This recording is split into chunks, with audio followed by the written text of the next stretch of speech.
Assalamualaikum warahmatullahi wabarakatuh. Halo teman-teman semua. Kali ini aku bakal ngejelasin gimana sih caranya buat media berupa sarana dan prasarana yang bisa meningkatkan atau menstimulus kecerdasan majemuk pada anak. Nah, media ini biasa juga disebut dengan APE atau alat peraga edukatif. Nah, kebetulan alat yang bakal aku buat di sini itu adalah alat yang bisa meningkatkan kecerdasan intrapersonal. Yang mana kecerdasan intrapersonal ini termaksud ke dalam kecerdasan majemuk pada anak juga. Nah, buat teman-teman yang belum tahu, apa sih itu kecerdasan majemuk? Jadi, kecerdasan majemuk ini adalah kecerdasan yang terdiri dari 8 kecerdasan, atau lebih dari satu ya.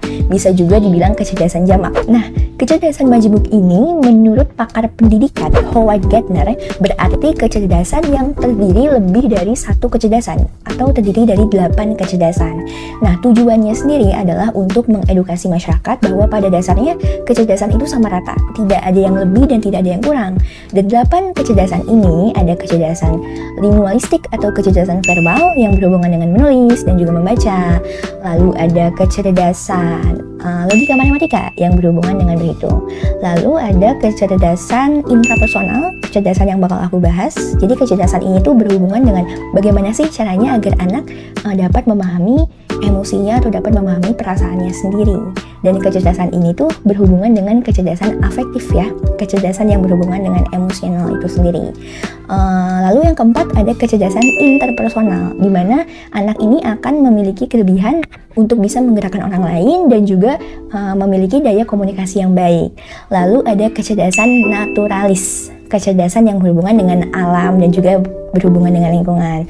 Lalu yang keenam ini ada kecerdasan musik irama. Yang ketujuh ada kecerdasan visual spasial atau kecerdasan yang berhubungan dengan seni lukis seperti melukis, mewarnai, menggambar. Nah, kecerdasan yang terakhir ini adalah kecerdasan kinestetik atau kecerdasan yang berhubungan dengan gerak ya, atau kecerdasan ini masuk ke dalam kecerdasan psikomotorik. Nah, alasan aku sendiri kenapa sih aku pilih alat peraga edukatif untuk meningkatkan kecerdasan intrapersonal pada anak? Karena begini ya teman-teman, di zaman sekarang ini banyak sekali orang-orang yang terlalu mementingkan kecerdasan kognitif, di mana kecerdasan ini berhubungan dengan cara berpikir, dengan ilmu pengetahuan, di mana anak-anak akan lebih banyak dituntut untuk menguasai kecerdasan logika matematika, atau anak harus pandai berhitung, anak harus pandai membaca. Tapi seringkali kita ini lupa dengan kecerdasan afektif atau kecerdasan yang berhubungan dengan kasih sayang, dengan pemberian penghargaan, dengan bagaimana sih caranya agar anak bisa merasakan emosinya, bagaimana caranya agar anak dapat menghargai dirinya sendiri, sehingga nantinya anak akan lebih mudah mengekspresikan dirinya dan dia akan tumbuh menjadi pribadi yang percaya diri teman-teman. Dan sebenarnya alat peraga yang paling tepat untuk meningkatkan kecerdasan intrapersonal pada anak adalah ini, namanya sentra main peran.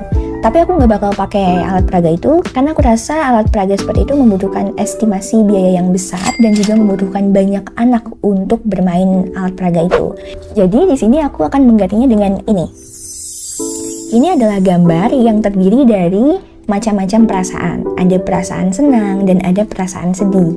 Nah, cara mainnya bagaimana? Yang pertama, kita ajukan pertanyaan kepada anak. Dari ketiga gambar ini, gambar manakah yang paling mewakili isi hati kalian? Nah, misalnya anak pilih gambar ini nih. Kita ajukan pertanyaan lagi. Mengapa kamu memilih gambar ini? Ceritakan. Nah, dengan cara seperti itu, anak akan mudah untuk memahami dirinya sendiri, untuk memahami apa yang sedang terjadi pada dirinya sendiri.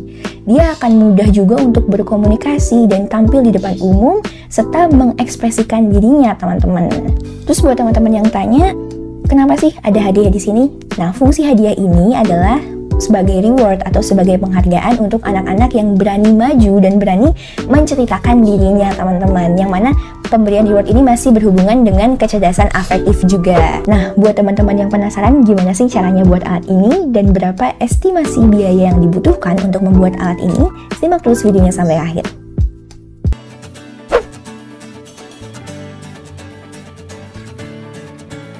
Yang pertama ada gambar yang udah kalian print.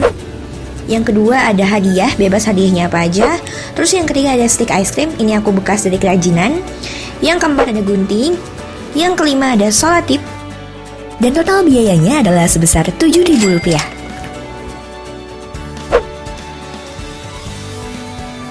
Cara pembuatannya gampang banget. Yang pertama kalian gunting dulu gambar yang udah kalian print, gunting dengan rapih ya. Nah kalau misalkan udah selesai kalian gunting nih, jangan lupa kalian rekatkan stick ice cream dengan hadiahnya dengan menggunakan solatip ya. Yang rapih ya merekatkannya. Lalu selanjutnya kalian potong solatip dan kalian tempelkan solatip tersebut di belakang gambar, tepat di tengah-tengah gambar. Setelah itu rekatkanlah gambar dengan stick ice cream. Maka alat peraga edukatif pun sudah jadi.